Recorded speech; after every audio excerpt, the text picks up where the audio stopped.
I've come across some really heartbreaking stories from candidates who worked incredibly hard but still did not pass the AMC Clinical Exam. And this is an exam with around 20% pass rate. But why is it so hard to pass? Let me share some important insights and tips to help you avoid the same pitfalls which has stopped many candidates from passing the exam. And these strategies will help you to pass the exam with flying colors. The AMC Clinical Exam tests much more than just your clinical knowledge. It assesses your clinical skills and your communication, how you interact with your patients, and demonstrate professionalism. Every station targets different domain areas. Some focus heavily on your ability to make a diagnosis, while others really test your counseling skills or your capacity to educate a patient.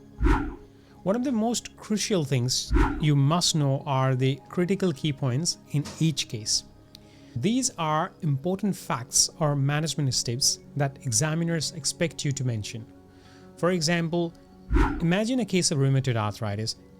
In this case, you must remember to consider referrals to a rheumatologist and discuss early treatment options like DMARD or disease-modifying anti-rheumatic drugs if you are a GP trying to manage the patient.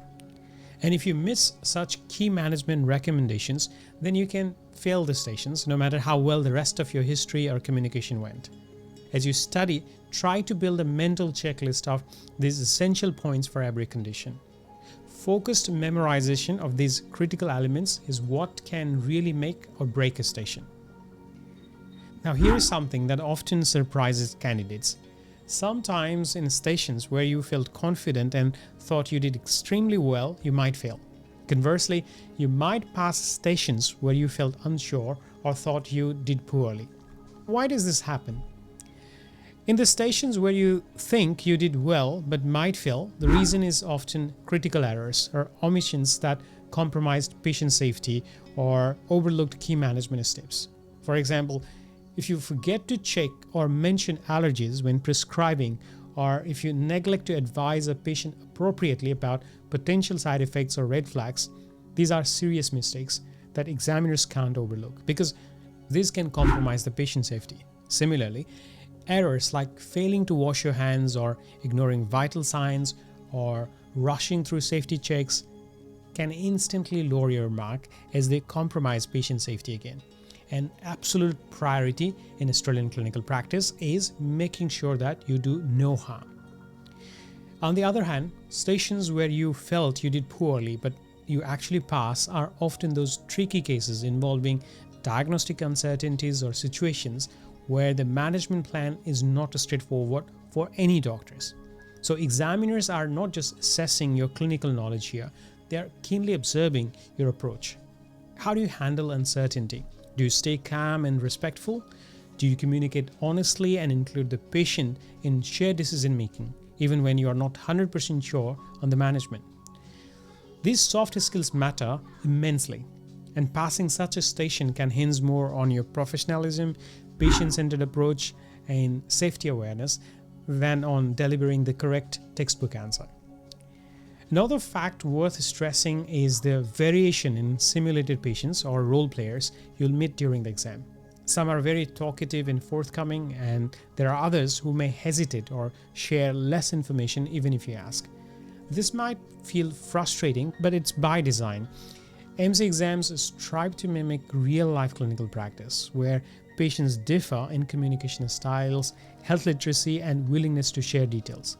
So it's important not to develop a rigid approach to role players, assuming all will respond the same way. Don't overcompensate by asking endless, irrelevant questions just because one role player was difficult, and don't become complacent just because another was easy. Your best strategy is to maintain a standard, thorough clinical approach. Introduce yourself clearly, use appropriate open and closed questions in a logical order, listen actively, and tailor your communication based on the patient's cues. Some role players might be quiet or reluctant, and others might be verbose. Both are realistic. Your adaptability and ability to respond flexibly, always keeping patient safety and communication best practices at heart, will help you navigate these variations. I've also seen candidates waste valuable time by asking too many questions, including ones that are not directly relevant to the presenting complaint. This leads to time pressure and incomplete station performance. The current AMC exam train favors focused history taking, asking the right questions that directly relate to the clinical problem. And if they are supported by relevant physical exam findings, that's even better. So in preparation, practice both broad differential diagnosis history session and focused time histories. For example, work on the full breakdown of chest pain once and then practice a focused 4-minute chest pain history in another session. And this dual approach builds both depth of knowledge and efficiency, something that the examiners are looking for. And that's why you will have both types of history taking cases in the exam.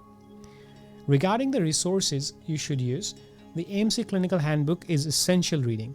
While not every exam case will come directly from the handbook anymore, many principles and expected approaches remain the same. Reading about 5 to 10 handbook cases daily gives you a strong foundation in AMC exam. Another cornerstone resource is John Mottag's General Practice. This book offers practical, Australia-specific guidance on common clinical presentation, management strategies, and patient communication. It is highly regarded by candidates who succeed in the AMC exam. I did not personally use this book, but I have found that many candidates relied on this. It helped them. So I think this is something worth considering and trying. Also, do not underestimate the value of reviewing recent recall cases from the last couple of years. They give insight into exam trains and important clinical topics that keep resurfacing. Websites like learnmedicine.com.au, which is my website, provide excellent tailored resources including case-specific practice questions and detailed explanation. And most importantly, I offer structured and high-yield cases with the latest exam format, which is crucial for building exam-ready skills. Another thing is practice with mock station. Whether that is in study groups, courses, or self-directed using a partner, it is still quite important. Nothing replaces the experience of performing the history, examination, counseling, and decision making in real time under exam conditions with an observer providing feedback. So, practicing role play prepares you not only for clinical scenarios but also helps you refine your professional manner, time management, and communication skills under pressure. And finally, get familiar with some basics of the Australian healthcare system and common clinical communication styles, including colloquialism or slang. This helps you present as a candidate who understands local practice, not just the medicine, which examiners notice. But if you find that the role players are using the slangs you don't understand, do not hesitate to ask more questions. And this is how you can make sure that you are ready for the exam. Now, after listening to all of this, if you still feel like that still sounds quite complicated, or I have tried that and it still doesn't work for me, then get in touch.